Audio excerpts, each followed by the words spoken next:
My name is Commander Elian Rowe, flight engineer of the Solark Expeditionary Corps.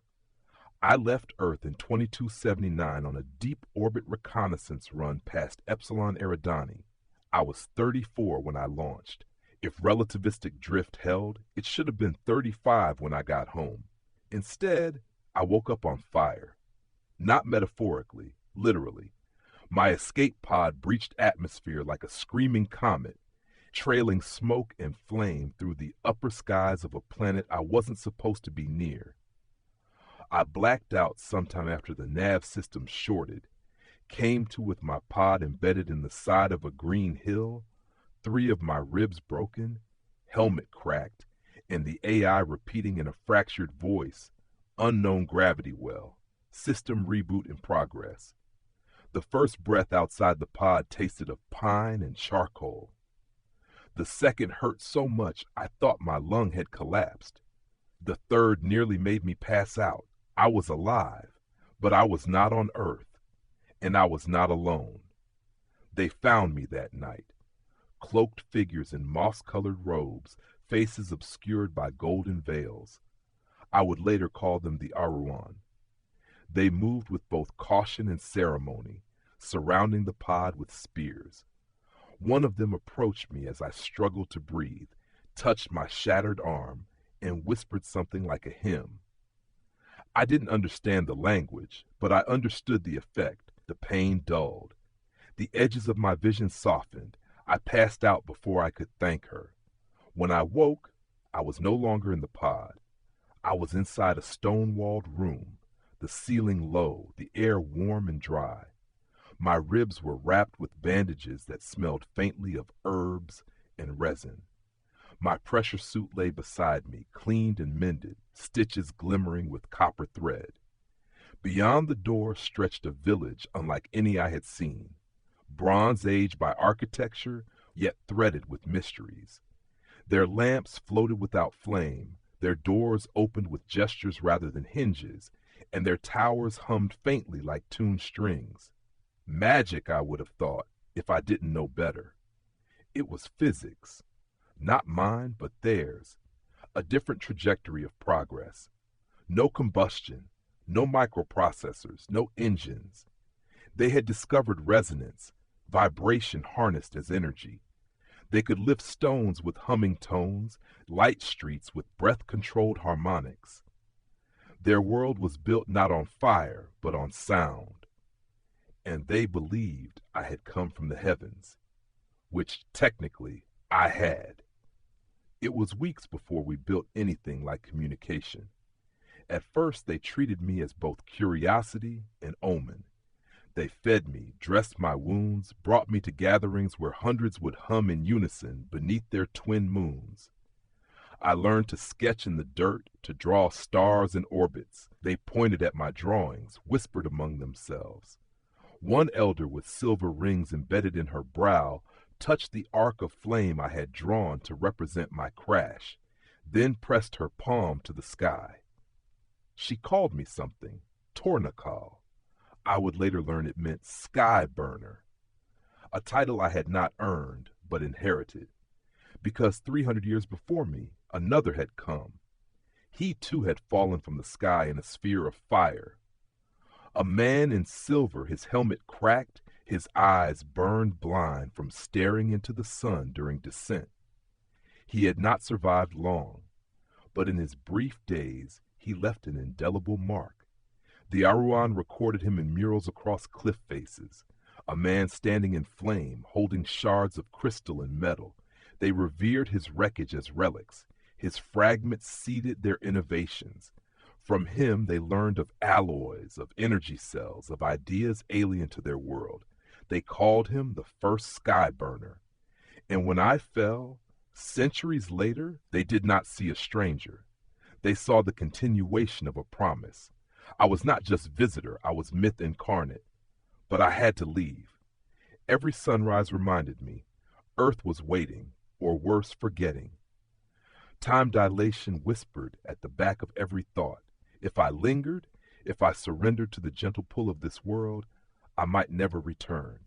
And when or if I did, Earth could be gone. So I began building. The Arwan helped eagerly, though they did not fully grasp my urgency. They offered relics from the first sky burner, shards of a carbon frame, a scorched energy cell, the rim of a thruster cone transformed into a ceremonial drum. With reverent hands they gave me the fragments, whispering blessings as if returning a crown. Piece by piece, with their materials, resonant stones, sound-forged metals, vibrational circuits, I cobbled together a vessel, not a replica of what I had lost, but a hybrid. A dream of flight stitched from two civilizations. They did not understand why I had to leave, but they accepted it. And as we worked, I lived among them. Nights by the fire, tracing constellations in the dust for their children. Days spent watching them coax stone into motion with hums of perfect pitch. They taught me their songs, their beliefs about the twin moons, the weeping one and the humming one. They were not primitive, they were wise, in many ways wiser than the world I had left. And I wondered, if I stayed, would it be so terrible? But then I dreamed of home, my mother's face, the blue arc earth, the music of guitars, the static of radios. I had to try. The launch was raw, no countdown, no sleek launch pad, just a platform carved from mountain rock, angled toward the thinnest slice of sky. The Arwan gathered by the hundreds, robes trembling in the mountain wind. They sang, not to stop me, but to send me. The elder pressed her hand to the ship's side. "You carry us with you," she said. The resonance engines roared, not with fire, but with harmonics. I rose into the sky on a column of sound, through clouds lit copper, past the twin moons, into space, and then it failed. The storm came suddenly, solar radiation, invisible from the surface. My ship, beautiful but fragile, buckled under the ion bombardment, circuits fried, stabilizers jammed. I spun into darkness. When I woke, I was not dead. A ship hovered nearby, sleek obsidian Terran registry emblazoned on its hull. Solark S-37, Odyssey's child. A recovery unit. My beacon had survived just long enough to call them. They pulled me aboard, fed me, stabilized me, asked me, "What year do you think it is?" I said 2280. The medtech's expression faltered. "It's 2385. I had been gone more than a century. Earth was still there, but changed. Cities floated. Time itself was currency. Languages compressed into neural speech. My name was carved in archives, memorialized as dead. I was history. They asked me about the R1, their tech, their culture, their resonance physics. They called them pre-FTL civilization with anomalous energy paradigms. I called them friends, and I refused to betray them. I reported my crash as untraceable. Navigation corrupted, memory uncertain, a blur of unknown stars, lies, carefully chosen, because I knew what would happen if I told the truth. They would be studied, dissected, colonized, their harmony broken. They had saved me not with machines, but with kindness. And if Earth had forgotten kindness, then perhaps Earth was not ready to find them. 2 years have passed since my return.